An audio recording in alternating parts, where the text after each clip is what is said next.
Pada video kali ini kita akan membahas tentang ibadah kurban. Mungkin dari kalian ada yang belum tahu apa sih itu ibadah kurban. Jadi, ibadah kurban secara bahasa berarti dekat atau mendekatkan diri.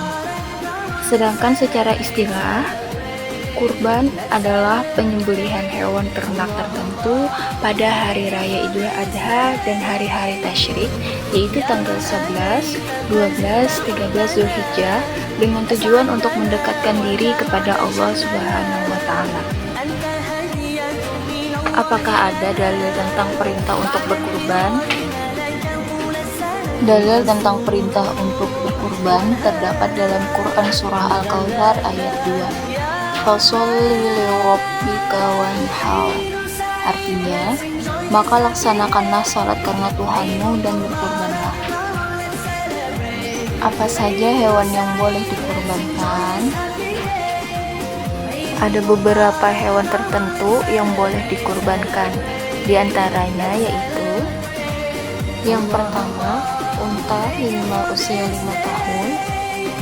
Yang kedua, sapi minimal usia 2 tahun. Yang ketiga, kerbau minimal usia 2 tahun. Yang keempat, kambing minimal usia 1 tahun 6 bulan. Dan yang kelima, domba itu minimal usia 1 tahun 6 bulan. Apakah ada syarat dalam penyembelihan hewan kurban? Ada beberapa syarat dalam penyembelihan hewan kurban.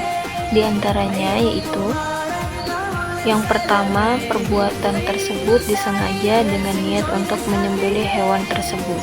Yang kedua, ada orang yang menyembelih hewan kurban tersebut dengan ketentuan yang pertama beragama Islam, yang kedua balik dan berakal, dan yang ketiga mengetahui cara penyembelihan hewan yang sesuai dengan syariat Islam. Yang ketiga, ada hewan yang disembelih. Hewan yang disembelih harus memenuhi kriteria-kriterianya. Di antaranya yaitu yang pertama, hewan tersebut sudah cukup umur. Yang kedua, hewan tersebut sehat, tidak cacat dan berisi. Yang ketiga, milik sendiri atau diperoleh dengan cara yang halal. Bagaimana langkah-langkah dalam menyembelih hewan kurban? Langkah-langkah dalam menyembelih hewan kurban terdapat 11 langkah-langkah. Di antaranya yaitu pertama, memilih hewan kurban yang sehat, cukup umur, dan tidak memiliki cacat fisik. Yang kedua, pastikan alat yang digunakan untuk menyembelih seperti pisau atau pedang dalam keadaan sangat tajam. Yang ketiga, buat lubang untuk menampung darah hewan yang dikorbankan. Yang keempat, ikat hewan kurban dengan cara yang tidak menyakiti agar mudah dikendalikan saat disembelih. Yang kelima, hadapkan hewan dan penyembelih ke arah kiblat. Yang keenam, membaca niat untuk berkurban. Yang ketujuh, membaca doa, bersolawat kepada Nabi Muhammad SAW, dan membaca takbir sebanyak 3 kali. Ke-8, memotong saluran pernafasan atau tenggorokan, saluran makanan atau kerongkongan, atau disebut 2 urat nadi besar di leher hewan dengan 1 kali tebas yang cepat dan tepat. Yang 9, jangan memutuskan kepala hewan saat menyembelih atau sebelum benar-benar mati. Yang ke-10, biarkan darah mengalir hingga habis sebagai tanda sahnya penyembelihan. Yang ke-11, setelah darah berhenti mengalir dan benar-benar mati, maka boleh dipotong bagian tubuh dan dagingnya.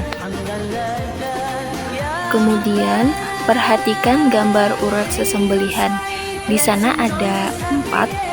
Yang pertama itu ada halkum, yang kedua ada meri, yang ketiga ada saraf tunjang, dan yang keempat saraf sisi. Yang pertama itu adalah halkum atau yang berwarna biru, merupakan saluran pernapasan atau trakea. Ini salah satu dari 2 urat nadi utama yang wajib diputus. Memutuskannya akan menghentikan aliran udara ke paru-paru, sehingga hewan kehilangan kesadaran dengan cepat. Yang kedua meri, warna merah muda atau semacam ungu-ungu muda, itu merupakan saluran makanan atau esofagus. Ini adalah urat nadi kedua yang wajib diputus. Memutuskannya akan menghentikan masuknya makanan dan minuman ke perut. dan mempercepat kematian hewan secara syar'i. Kedua bagian ini, halkum dan merih, disebut sebagai dua urat nadi dalam syariat Islam. Memotong keduanya secara tepat dan bersamaan merupakan syarat sah penyembelihan hewan. Yang ketiga, saraf tunjang, warna ungu tua, saraf tulang belakang.